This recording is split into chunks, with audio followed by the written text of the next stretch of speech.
नमस्कार, मैं हूँ डॉक्टर शेफाली जैन और मैं हूँ doctor Dinesh Jain, Asian institute of infertility management से। जैसा आप जानते हैं, एशियन इंस्टीट्यूट मध्य क्षेत्र के इंदौर शहर में स्थित है एवं अपने संतान विहीनता के सफल इलाज के बारे में जाना जाता है। आज फेसबुक लाइव के माध्यम से हम आपकी समस्याएं और उनका सलूशन यानी उनके निराकरण के बारे में बात करेंगे। जब तक आपके क्वेश्चंस आ रहे हैं तब तक हम कुछ जनरल बातें आपको बताना चाहेंगे। अगर हम इनफर्टिलिटी के बारे में बात करें तो कुछ केसेस यानी लगभग 40% केसेस में पुरुषों में प्रॉब्लम हो सकती है, लगभग 40% केसेस में महिलाओं में प्रॉब्लम होती है, यानी दोनों ही रिस्पॉन्सिबल हो सकते हैं इनफर्टिलिटी के लिए या संतान विहीनता के लिए।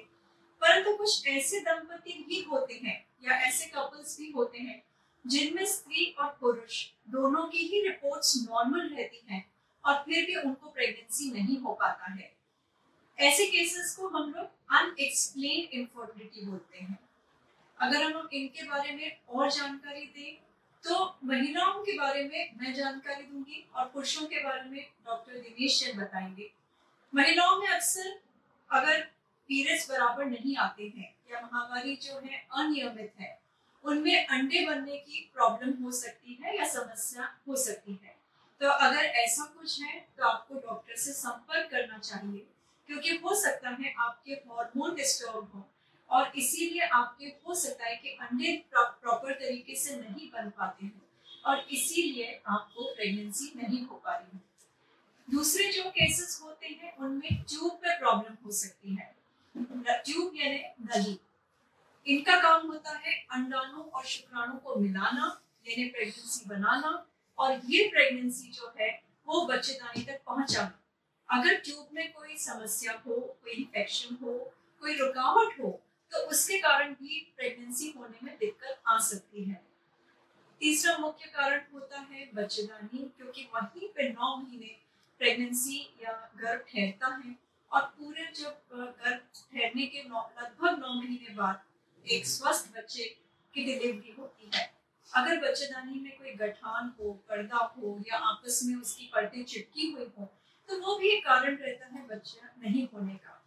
इसके अलावा बहुत सारे दूसरे भी कारण होते हैं महिलाओं में, या कोई पेल्विक इन्फेक्शन या एडहेशन, जिनके बारे में हम डिटेल में चर्चा करेंगे बाद में, क्योंकि अभी हम आपको केवल ये समझाने नहीं आए हैं बल्कि आपकी जो इंडिविजुअल समस्याएं हैं उनका समाधान करने आए हैं, क्योंकि आप लोगों में से कई लोग हमसे कुछ जानकारी चाहते होंगे जो हम आपको बताना चाहेंगे। और इसके साथ ही मैं डॉक्टर दिनेश को बोलूंगी कि वो आपको पुरुषों के बारे में कुछ जानकारी दें जनरल, जब तक आप अपने सवाल टाइप कर रहे हैं और आप अपना पोस्ट कर रहे हैं। जैसे कि डॉक्टर शेफाली ने बताया, 40% पुरुषों में प्रॉब्लम होता है, 20% ऐसे केसेस होते हैं जिनमें महिला और पुरुष दोनों में प्रॉब्लम होता है। जैसे कि ट्यूब का प्रॉब्लम हो सकता है, स्पर्म्स की कमी साथ में हो सकती है। पुरुषों की प्रॉब्लम का पता लगाने का सबसे सरल तरीका अधिकांश पुरुषों में सीमेन एनालिसिस, वीर्य की जांच होती है। वीर्य की जांच करने का एक तरीका होता है जिसका निर्देश दिया जाता है, कुछ समय का अंतर होना चाहिए, उस 3 दिन के अंतर के हिसाब से वीर्य की जांच दी जाती है। ज्यादा भी नहीं होना चाहिए और कम भी नहीं होना चाहिए।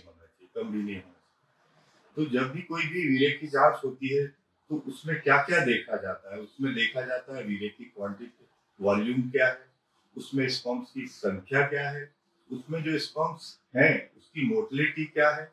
इसके अलावा मॉर्फोलॉजी, जो स्पर्म्स दिखते हैं उसके दिखने में नॉर्मल है या अबनॉर्मल है। तो कोई भी जब सीमेन की रिपोर्ट आती है किसी के पास तो वो रिपोर्ट नॉर्मल भी हो सकती है, अबनॉर्मल भी हो सकती है। अगर एबनॉर्मल रिपोर्ट है तो किस तरह की अबनॉर्मलिटीज हो सकती है? हो सकता है कि सीमेन में एक भी स्पर्म्स ना दिखे, एक भी स्पर्म ना दिखे, हो सकता है स्पर्म की संख्या कम हो सकता है मोटिलिटी कम हो सकता है मॉर्फोलॉजी, नॉर्मल मॉर्फोलॉजी का एक भी स्पर्म ना दिखे। तो जब भी कोई भी रिपोर्ट की जाती है तो हमेशा ये देखा जाता है कि क्या ये पहली रिपोर्ट है। मान लीजिए वो पहली रिपोर्ट है तो कभी भी पहली एक रिपोर्ट पे विश्वास नहीं करा जाता, हमेशा 1 हफ्ते के गैप के बीच में 2 रिपोर्ट होना चाहिए। मान लीजिए दोनों रिपोर्ट में एक जैसी खराबी आती है, तो कोई भी खराबी है तो उसको पता लगाने की कोशिश की जाती है और ये देखा जाता है कि इसको ठीक करने के क्या क्या तरीके हैं। उदाहरण के तौर पे मान लीजिए स्पॉन्स दिख नहीं रहे हैं सीमेंट में, तो उसके कुछ कारण होते हैं। स्पॉन्स जो रहते हैं वो एक हार्मोन के द्वारा बनता है, हो सकता है हार्मोन की कमी हो सकती है। कई पुरुष आपने देखे होंगे जिनकी दाढ़ी मूछें नहीं आती हैं, वो इस तरह के लोग होते हैं। हो सकता है कि टेस्टिस में जिन सेल से स्पॉन्स बनते हैं या तो वो नहीं है या इतनी कम मात्रा में है कि उनमें से जो स्पॉन्स बन रहे हैं वो बाहर तक नहीं आ पा रहे हैं। या हो सकता है कि स्पॉन्स नॉर्मल मात्रा में बन रहे हैं पर उनको तो स्पॉन्स रहते एक ट्यूब के द्वारा बाहर आते हैं वीर्य के साथ में, तो किसी किसी का या तो ट्यूब जन्म से होता नहीं है या होता है तो किसी इंफेक्शन से ब्लॉक हो जाता है। तो हर परिस्थिति में कुछ ना कुछ इलाज करने का तरीका होता है।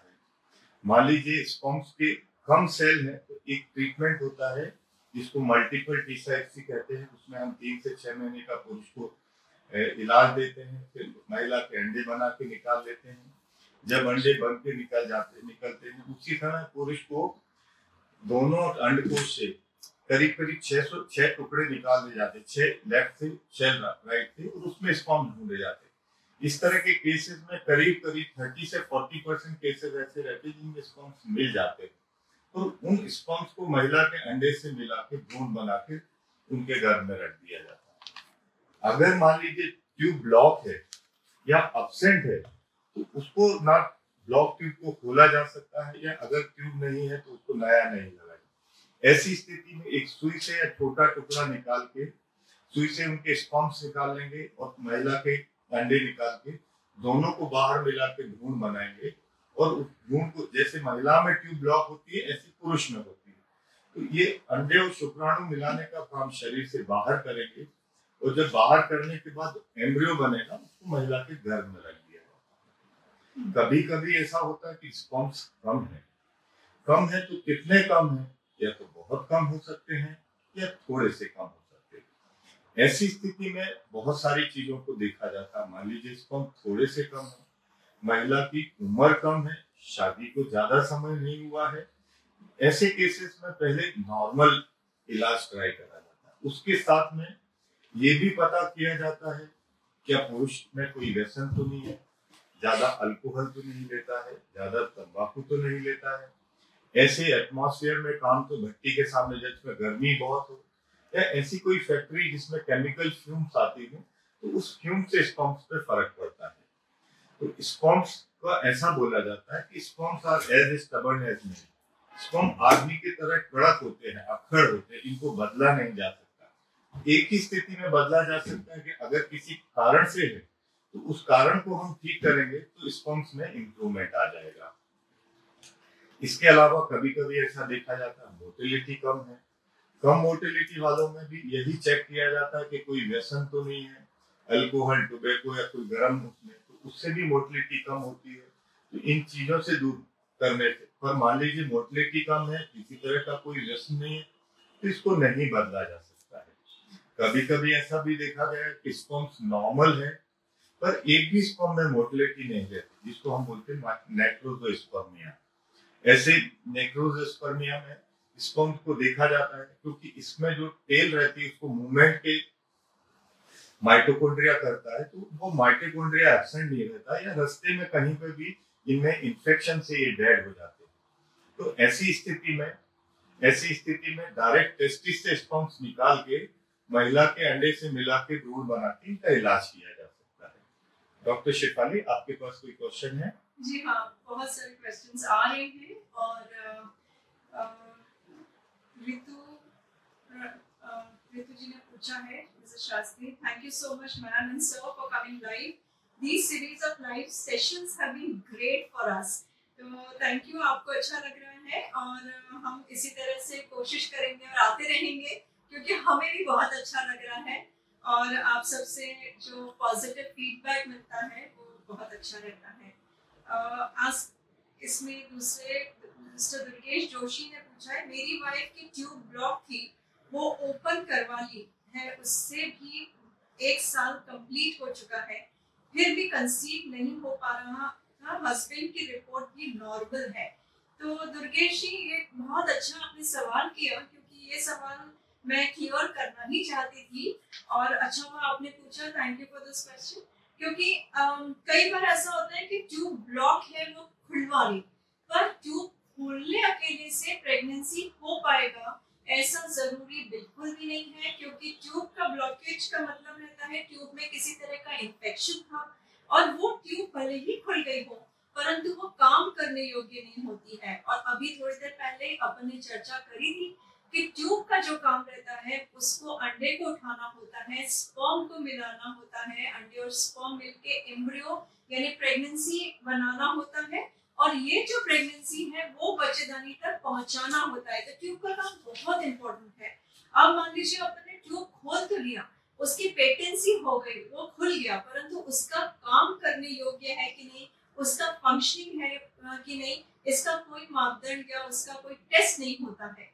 तो अगर आपकी वाइफ प्रेग्नेंट हो जाती है 1 साल में, तो अपने को मालूम पड़ता है कि ट्यूब स्वस्थ है, पर अगर अभी आपकी वाइफ को प्रेगनेंसी नहीं हुआ है तो बेशक आपको संपर्क करना चाहिए, और हो सकता है कि आपको इसके कोई ऑल्टरनेटिव इलाज लेना पड़ेगा, जिसमें कि इससे बेहतर इलाज की ट्यूब मान लीजिए काम नहीं करे तो हो सकता है टेस्ट ट्यूब बेबी भी करवाना पड़े।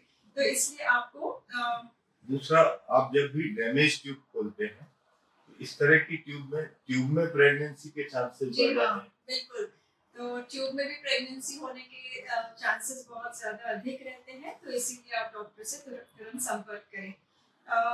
सुमित जी ने पूछा है, गुड इवनिंग सर, मुझे अच्छा सर आपके लिए क्वेश्चन है, सर मुझे वेरिकोसील की प्रॉब्लम है, क्या इसका ट्रीटमेंट पॉसिबल है? सुमित जी, नॉर्मली 40% पॉपुलेशन में वेरिकोसील होता है, जो कि बहुत माइल्ड डिग्री का होता है। तो माइल्ड, मॉडरेट, सीवियर, इस डिग्री का वेरिकोसील है, ये बहुत इंपॉर्टेंट है। वेरिकोसील का सर्जरी ही एक ऑप्शन होता है। वेरिकोसील का मतलब होता है जो अंडकोश होते हैं उसकी चारों तरफ नसों का गुच्छा बन जाना। प्रकृति ने अंडकोश शरीर के बाहर इसलिए बनाए हैं क्योंकि शुक्राणु बनने के लिए, स्पर्म फॉर्मेशन के लिए अपनी बॉडी का जैसे 37 डिग्री है तो उसको 1 या 2 डिग्री कम टेम्परेचर चाहिए, तो इसलिए टेस्टिस बाहर होते हैं।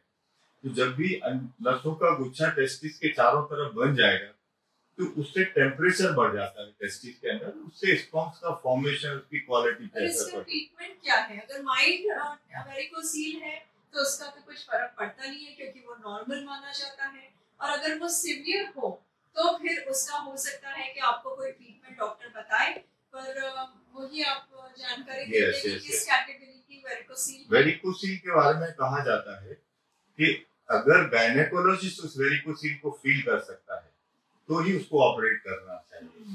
मतलब इतना बड़ा होना चाहिए कि जो आप हाथ से फील कर पाए। कई बार सोनोग्राफी रिपोर्ट में वेरिकोसील आता है पर उसको ऑपरेट करने की जरूरत नहीं रहती है।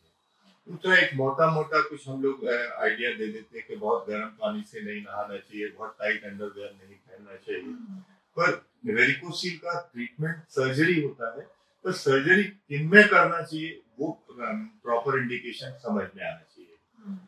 स्वाति संपर्क जैन जी ने बोला, thank you ma'am and sir for coming live, it's an honour to see both of you and put our question, we feel so glad. Thank you Swati ji, आपको अच्छा लग रहा है और हमें भी बहुत अच्छा लग रहा है।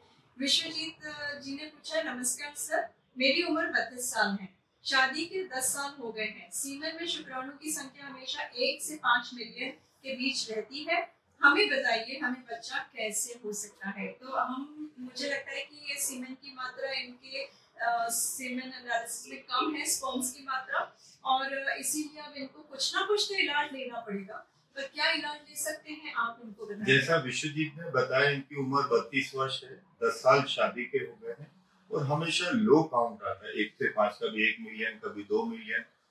एक बात और इम्पोर्टेंट है कि हमेशा स्पर्म्स का काउंट एक जैसा नहीं आएगा, ये वेरिएबल होता है। उसका रीजन होता है मूड के ऊपर भी, और भी फैक्टर्स रहते हैं जिसके ऊपर।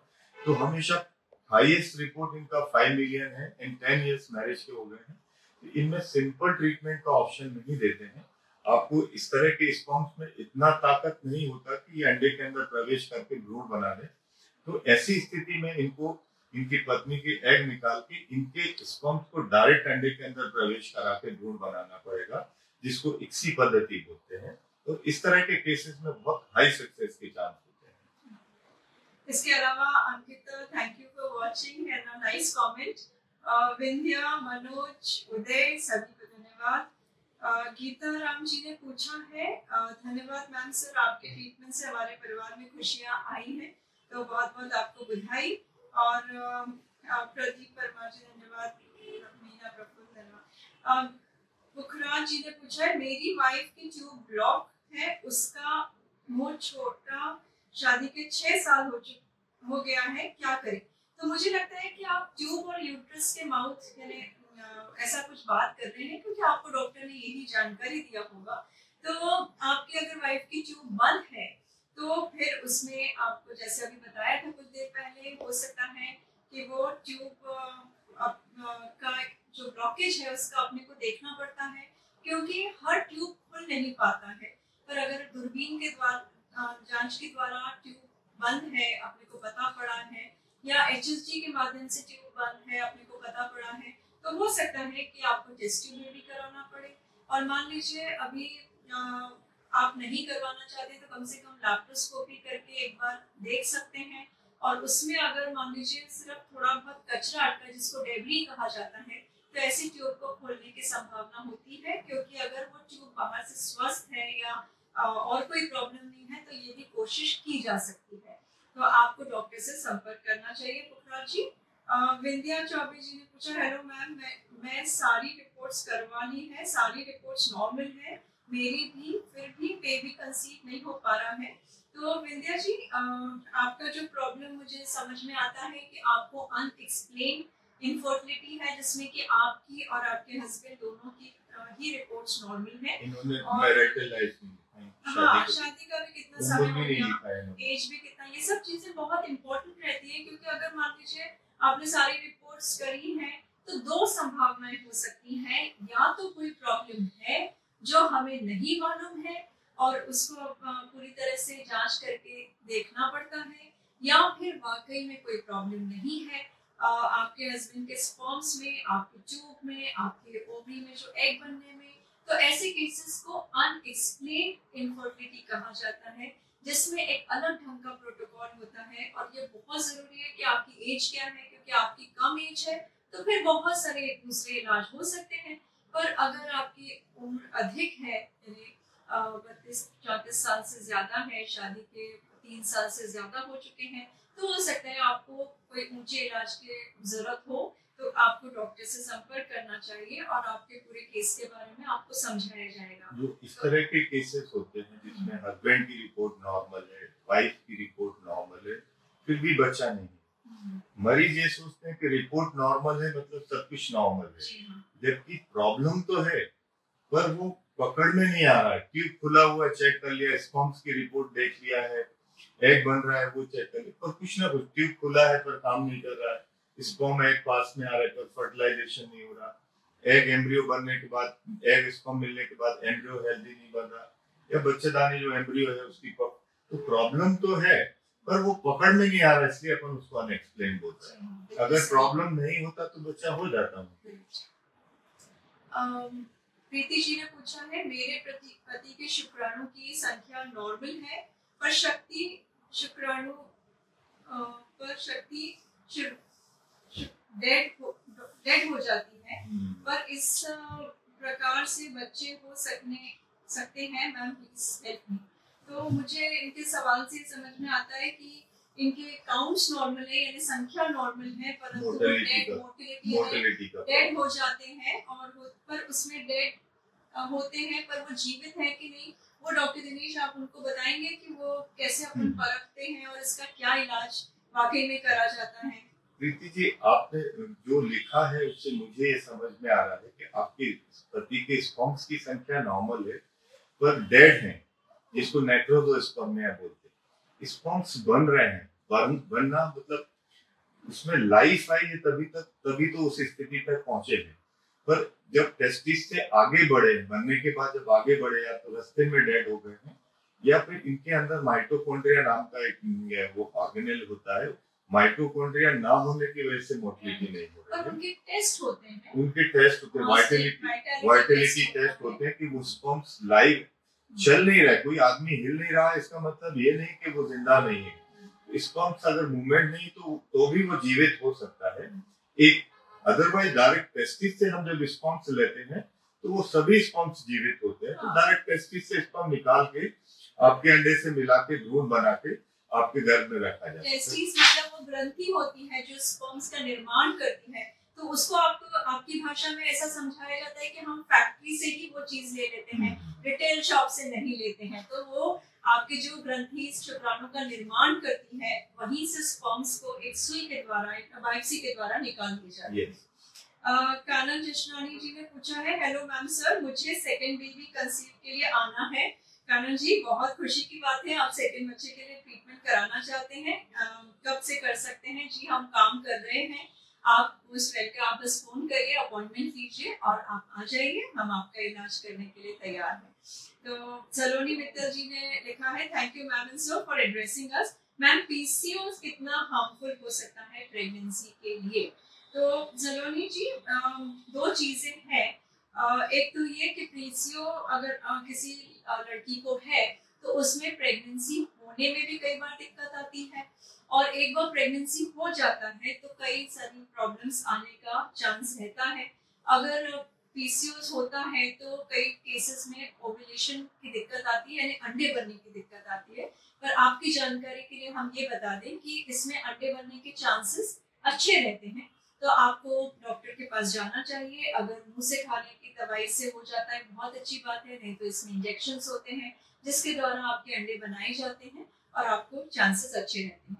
जहां तक प्रेगनेंसी का सवाल है, उसमें प्रेगनेंसी में अगर आपका पहले से ही वजन ज्यादा है, या आपका शुगर ज्यादा है, या आपका ब्लड प्रेशर ज्यादा है, तो आपके लिए प्रेगनेंसी थोड़ी सी रिस्की रहती है, क्योंकि ये सब चीजें और बढ़ने की चांसेस रहते हैं। इसलिए आपको बताया जाता है कि अगर आपका वेट ज्यादा है तो थोड़ा सा कम कर लें। अपनी बाकी सब चीजें जो हैं वो आप कंट्रोल करके प्रेग्नेंट हो तो इसमें प्रेगनेंसी सेफ रहती है। तो एकदम घबराने की जरूरत नहीं है। आप जब आएंगे तो आपको सारी चीजों की और डिटेल में जानकारी मिल जाएगी, क्योंकि हमारे फिटनेस एक्सपर्ट, डाइटिशियन सभी आपको गाइड करते हैं और आपको एक प्रॉपर इलाज देने की कोशिश करते हैं। प्रेगनेंसी में अर्ली प्रेगनेंसी लॉसेज कम दिनों में मिसकैरेजेस के चांसेस बढ़ जाते हैं। जी हाँ, सुमित जी धन्यवाद कर रहे हैं। पूजा महाजन जी पूछती हैं, थैंक्स सर एंड मैम, मुझे 10 मई को मुझे बेबी बॉय एंड गर्ल हुई है। अरे वाह पूजा जी, बहुत अच्छी खबर आप हमको सुना रहे हैं फेसबुक पे, और आपकी तो एक ही बार में फैमिली कंप्लीट हो गई, इसके लिए आपको बहुत बहुत बधाई। शहनाज जी बोले, good evening ma'am, suffering from PCOD, done with laparoscopy and 3 times IUI, all reports are normal but didn't get success till now, what to do next, please suggest. तो ऐसा है शहनाज जी, आपने अगर IUI किया है 3 बार, यानी ऐसा मालूम पड़ता है कि आपके एग भी बने होंगे और आपके सब चीजें बराबर होंगी, लैप्रोस्कोपी में आपकी ट्यूब भी ओपन होगा। तो अगर 3 बार IUI कर लिया है तो बेस्ट जो चांसेस रहते हैं IUI के, वो शुरुआत के 3 बार में रहते हैं। और अगर आपको फायदा नहीं हुआ है तो अपने को ये सारी चीजें देखनी पड़ेंगी। और इसके साथ में ये बहुत इंपॉर्टेंट है कि आपकी उम्र कितनी है और आपकी शादी के कितना समय हुआ है, जो आपने हमको जानकारी नहीं दिया है। मान लीजिए आपकी एज ज्यादा है और शादी का भी समय हो गया, तो आप और आगे IUI पे ना जाके इससे बेहतर इलाज उपलब्ध होते हैं, जिसमें आपके एक से ज्यादा अंडे बनाए जाते हैं। जब आपके एग बन जाते हैं तो आपकी बॉडी से उनको बाहर निकाला जाता है, आपके हस्बैंड के स्पर्म्स लिए जाते हैं, एक के साथ आपके स्पर्म्स, हस्बैंड के स्पर्म्स को मिलाया जाता है, या फिर अंडे और स्पर्म साथ में रखे जाते हैं। इससे एम्ब्रियो का निर्माण किया जाता है, और ये एम्ब्रियो जो गर्भ बाहर बनाते हैं लैब के अंदर, वो ही आपकी यूट्रस में डाला जाता है, जिसको IVF प्रक्रिया बोलते हैं। अगर मान लीजिए आपको IUI में सक्सेस नहीं हुआ है तो आप ज्यादा से ज्यादा एक आध बार और ट्राई कर सकते हैं, नहीं तो आप इससे बेहतर प्रोसेस पे जा सकते हैं। तो गुड इवनिंग मैम, शाहनाज ने पूछा है, डन विद, अच्छा हो गया Jitendra, Laksha Trivedi ji, your live sessions are really helpful, Mrs Trivedi ने कहा है, अच्छा है, आपको अच्छा लग रहा है। प्रतिभा जी को नमस्कार, और रानी साहू जी ने बताया है ट्विन प्रेगनेंसी 36 वीक्स में करा सकती, क्या मैं इसमें कोई दिक्कत तो नहीं? 36 वीक में डिलीवरी करा सकते? हाँ जी बिल्कुल, 36 वीक सेफ पीरियड रहता है और अभी अगर आपको कोई प्रॉब्लम नहीं है तो आप एक आध हफ्ते और भी रुक सकते हैं, तो वो आपके बाकी डॉक्टर बताएगा कि आपका ब्लड प्रेशर बाकी और कोई आपके यूट्रस का क्या हाल है। तो अगर मान लीजिए सब कुछ ठीक है तो आप डिलीवरी करवा सकते हैं। और IVF प्रेगनेंसी है आपने ये लिखा है, तो आप ये एक समय है जब सब चीज़ें सुरक्षित रह सकती हैं। फ्रीक्वेंट विजिट लगेंगे। अभी जैसे रानी जी आपको 36 वीक हो गए, आप डॉक्टर के पास बार बार जाएं, क्योंकि IVF प्रेगनेंसी बहुत प्रेशियस है आपके लिए, क्योंकि किसी भी तरह की कोई भूल ना हो तो आप डॉक्टर के टच में रहें। जी, तो वर्षा पारवानी जी ने पूछा है, good evening ma'am, I am 30 years old and completed 6 years of marriage. I'm suffering from PCOD and few months ago I came to know my husband is having azoospermia. Can you help me further? तो वर्षा जी आपने जैसे बताया कि आपको PCO है, husband का भी problem है। ऐसे हमारे पास कुछ कपल्स होते हैं जिनमें हस्बैंड और वाइफ दोनों को प्रॉब्लम्स है। तो PCOD ऐसा कोई मेजर वो नहीं है, पर एजोस्पर्मिया यानी स्पर्म्स का जो बॉटल में इकट्ठा करते हैं वो ना आना है, तो उसके बारे में डॉक्टर दिनेश आपको जानकारी देंगे। वर्षा जी, जैसे स्पर्म्स नहीं है वीर्य में, इसका पता करना पड़ेगा, या स्पर्म्स अंदर बन रहे हैं बाहर नहीं आ पा रहे हैं, या अंदर बहुत कम है इसलिए बाहर नहीं आ पा रहे, या बिल्कुल भी नहीं बन रहे हैं। मान लीजिए अंदर बन रहे हैं बाहर नहीं आ पा रहे, तो उसको एक सुई से निकाल के टेस्ट ट्यूब बेबी कर देंगे। बहुत कम मात्रा में है जो कि बाहर नहीं आ, मल्टीपल टीसा रहता है। और मान लीजिए ऐसे केसेस हैं जिनमें कोई भी ऑप्शन नहीं है, तो फिर डोनर स्पर्म्स लेके करना। इसके लिए पूरा आपको वर्कअप कराना पड़ेगा, उनके हार्मोन का टेस्ट कराना पड़ेगा, उनका सोनोग्राफी। जब वो आएंगे तो मैं उनको एग्जामिन करके उनके टेस्टिस का साइज, उसकी कंसिस्टेंसी, बहुत सारी चीजें देख के फिर आपको बराबर सलाह दी जाए।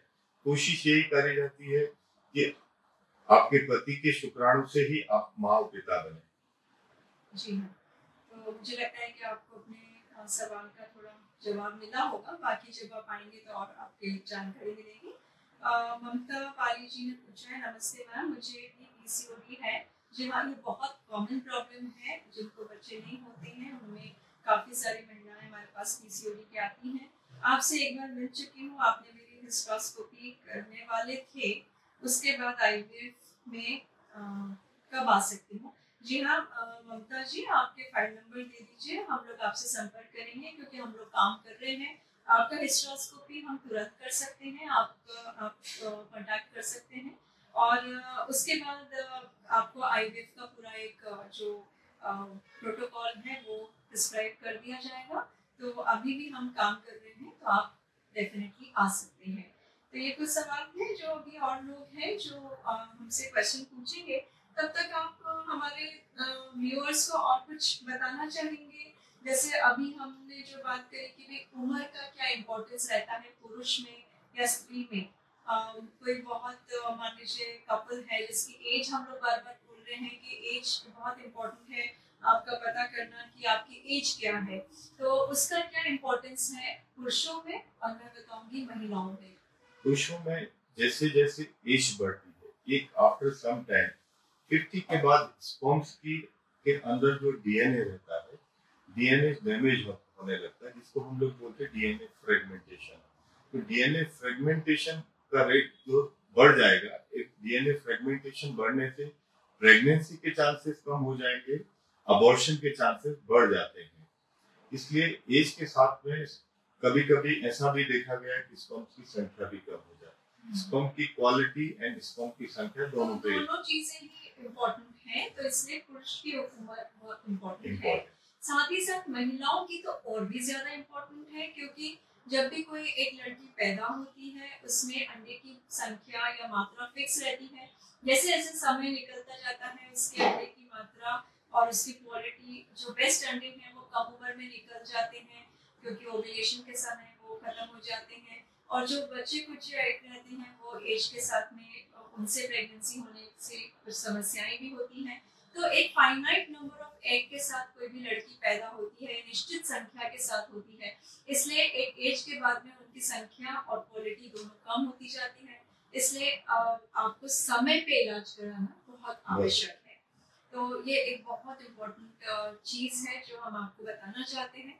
लॉकडाउन में भी आप नहीं आ पा रहे हैं, आपको डर है इसका संक्रमण का, तो आप हमसे फिर भी संपर्क कर सकते हैं। वीडियो कॉलिंग के द्वारा हम लोग अवेलेबल हैं, और आप हमसे कांटेक्ट करते हैं तो आपको पूरा उसका एक प्रोसीजर समझा दिया जाता है। और उससे फायदा ये है कि आपका जो ये नहीं आने के कारण जो टाइम निकल रहा है, जिसके बारे में हम चर्चा कर रहे हैं कि भाई टाइम ना निकल जाए, कि समय उपयोग में आ जाए, या आप जब आते हैं तो आपका तुरंत इलाज शुरू हो जाए, इसके लिए हम लोग प्रिपरेशन कर सकते हैं। और हम आपसे जब बात करते हैं तो आपको सारे बातों की जानकारी देते हैं, आपसे आमने सामने बैठ के। और जब तक आपको तसल्ली नहीं हो जाती है, आपको अपने सवालों के सारे जवाब नहीं मिल जाते हैं, तब तक आपको सारा कंसल्टेशन ऑन वीडियो कॉल या टेलीमेडिसिन ही किया जाता है। तो आप संपर्क कर सकते हैं। और लॉकडाउन में भी या अभी जो जैसा सब चीज़ें नॉर्मलाइज नहीं हुई है सारी स्थिति, तो उसमें भी आपका इलाज शुरू हो सकता है। तो ये तो हुई एज से। एक शेफाली, अक्सर पेशेंट्स बोलते हैं, जैसे हम बोलते हैं कोई भी पेशेंट बहुत ज्यादा तंबाकू लेता है, हम उसको बोलते भाई तंबाकू आप बंद कर दीजिए, तो उसका ये कहना रहता है कि एक मेरा फ्रेंड है वो तो मुझसे ज्यादा तंबाकू खाता है पर उसको बच्चे हैं, पर मुझे आप क्यों मना कर रहे हैं। तो मैं उन लोगों के लिए भी बताना चाहूंगा, हर व्यक्ति का शरीर अलग अलग है, उसका जो जेनेटिक स्ट्रक्चर होता है वो अलग है। आपने देखा होगा एक आदमी 4 रोटी खाता है उसका वेट बढ़ जाता है, एक आदमी 20 रोटी खाता है दुबला का दुबला रहता है। तो हर आदमी का एक जेनेटिक स्ट्रक्चर होता है। एक आदमी 1 लीटर अल्कोहल लेता है उसको कुछ नहीं होता, एक आदमी 500 ml आधा लीटर लेता है उसका लिवर खराब हो जाता है। इसी तरह से तंबाकू का भी सेम रहता है, हर आदमी का एक जेनेटिक स्ट्रक्चर रहता है जिससे उनको तंबाकू खाने से उनके स्पर्म पे ज्यादा असर पड़ता है। कई लोग ज्यादा खाते हैं तो भी कम असर पड़ता है। इसलिए जिनको बच्चा नहीं है तो एक कारण होता है उनमें भी कि ज्यादा तंबाकू या स्मोकिंग, चैन स्मोकर बहुत ज्यादा 20 बार 25 बार तंबाकू खाने से स्पर्म की मॉर्फोलॉजी पुअर होती है, उसका काउंट कम हो जाता है, उसकी मोटिलिटी कम हो जाती है, इसलिए एक वो भी कारण होता है बच्चा ना होने। और दूसरा ये भी रहता है कि हो सकता है उनके फीमेल पार्टनर को कोई प्रॉब्लम। yes, अब एक प्रॉब्लम तो ऑलरेडी था, एक और जुड़ गया तो ये डबल प्रॉब्लम हो गई। इसलिए ऐसा अक्सर बोला जाता है कि भाई आप सभी चीजें बहुत इम्पोर्टेंट होती हैं। जो करेक्टेबल है उसको तो ठीक कर दें, तंबाकू छोड़ना करेक्टेबल कॉज में आता है तो उसको ठीक कर छोड़ देना। तो आप क्या ऐसा भी सोचते हैं कि कुछ आप न्यूट्रिशनल सप्लीमेंट्स, जैसे हम अपने पेशेंट्स को कुछ ऐसे लोगों को या जनरली भी कुछ ऐसा जरूरी होता है कोई दवाई गोली खाना, या उनके रिपोर्ट्स नॉर्मल है तो आप कुछ नहीं देना चाहते हैं? हमारे पास जो भी मरीज आते हैं वो काफी समय से कोशिश कर रहे होते हैं, तो हम ऐसा मानते हैं कि हो सकता है अकेले वाइफ का प्रॉब्लम हो सकता है दोनों में प्रॉब्लम हो। तो न्यूट्रिशनल सप्लीमेंट, विटामिन की जो दवा है, ऐसे रूल हम सभी को देते हैं, लेडीज को देते हैं, जेंट्स को देते हैं। क्यों देते हैं उसका कारण ये रहता है कि कई बार स्पर्म्स जिस रास्ते से आते हैं वहां पे ROS करके सब्सटेंस होते हैं, रिएक्टिव ऑक्सीजन स्पीशीज, उनका लेवल ज्यादा हो, उससे हो सकता है जो DNA है वो डैमेज हो जाए, जेनेटिक मैटर जो बच्चे में, तो वो बहुत इम्पोर्टेंट रहता है। महिलाओं और पुरुषों में मतलब डाइट का तो बताया ही जाता है। हमारे यहाँ जो न्यूट्रिशनिस्ट है, डाइटिशियन है, वो आपको डाइट के बारे में सारी जानकारी तो देते हैं। उसके अलावा आपको सप्लीमेंट्स जो बहुत जरूरी, जैसे विटामिन D है आजकल बोला जाता है, तो ये सब चीजें बहुत इम्पोर्टेंट है जो आपको ध्यान रखना चाहिए। नॉर्मली पुरुषों में जो हम लोग देते हैं vitamin C and vitamin E बहुत इम्पोर्टेंट रहता है। इससे ROS लेवल कम होते हैं, DNA रिपेयर में हेल्प मिलता है। कम से कम 3 महीने और ज्यादा से ज्यादा 6 महीने विटामिन C, विटामिन E, इसके अलावा कोएंजाइम Q और भी दूसरे ये सब चीजें बहुत इम्पोर्टेंट है। आजकल मैंने देखा आजकल बच्चे बहुत ज्यादा लैपटॉप, फोन, सेलफोन हार्मोन्स इस पे रहते हैं, तो क्या आपको लगता है उनका भी कोई असर होता है? वो भी हमको जानकारी देना चाहिए, क्योंकि कई हमारे पास कपल्स आते हैं, उनकी मदर्स आती हैं साथ में, कि रात भर ये तो लैपटॉप पे गेम खेलते हैं, पबजी खेलते हैं, तो कौन कौन से जिनका तो शायद मैंने नाम भी नहीं सुना है, इनको बच्चा कैसे होगा? तो क्या इन सब का भी असर होता है, सेलफोन लैपटॉप ये सब चीजें यूज करने में, क्या इनका भी कुछ वो रहता है? एक स्टडी हुई है यूएसए में, उसमें ये देखा गया है कि जो लोग बेसिकली, आपने कभी भी देखा होगा कि अगर आपका मोबाइल टीवी के पास रखा है, अगर उसमें मोबाइल में फोन आता है तो टीवी में वेव्स आना शुरू हो जाते हैं, इलेक्ट्रोमैग्नेटिक डिस्टरबेंसेस शुरू हो जाते हैं, बहुत स्ट्रॉन्ग वेव्स होती हैं मोबाइल की। तो ऐसी स्थिति में हमेशा ये कहा जाता है कि मोबाइल टेस्टिस से दूर रखें। जो लोग पॉकेट में या बेल्ट में रखते हैं, कई बार जिनके हार्ट की सर्जरी होती है उनको, या पेस मेकर रहता है, उनको बोला जाता है कि पॉकेट में मोबाइल ना रखें। तो इसलिए हमेशा बोला जाता है कि मोबाइल टेस्टिस से दूर रखें, क्योंकि बहुत ज्यादा स्टडीज नहीं है इसके बारे में, पर एक स्टडी यूएसए में हुई है जिसमें जो लोग बेल्ट में या पॉकेट में मोबाइल रखते हैं उनकी स्पर्म क्वालिटी पे असर आया है। दूसरा वजन का है, कई कपल्स आते हैं हमारे पास जिसमें कि महिलाएं तो है ही आजकल, हर डॉक्टर को देता है कि वेट कम करके आना, पर पुरुषों का भी वेट बहुत इंपॉर्टेंट रहता है मेरे हिसाब से, क्योंकि दोनों का ही एक फिटनेस लेवल और एक वेट बहुत ज्यादा रिलेटेड है प्रेगनेंसी होने से। तो दोनों को ही अपना वेट अंडर कंट्रोल रहना चाहिए, मतलब टुवर्ड्स नॉर्मल रहना चाहिए बीएमआई। और महिलाओं में तो अक्सर जो वेट है उससे हार्मोन्स की समस्या होती है, पुरुषों में भी समस्याएं होती है हार्मोन्स की? जी हाँ, जी हाँ। तो पुरुषों में जैसे वेट ज्यादा है, इसका मतलब ये है उनके शरीर में फैट की मात्रा, चर्बी की मात्रा ज्यादा है। हाँ। जब भी चर्बी ज्यादा होगी तो ऐसे पुरुषों के चर्बी के द्वारा लेडीज वाला एस्ट्रोजन हार्मोन ज्यादा बनेगा। हाँ। और पुरुषों का हार्मोन कम हो जाएगा। तो उससे पुरुषों का हार्मोन कम होने से स्पर्म्स की संख्या में भी फर्क पड़ेगा, और दूसरे जो उनका वैवाहिक जीवन है उस पर भी असर पड़ सकता है।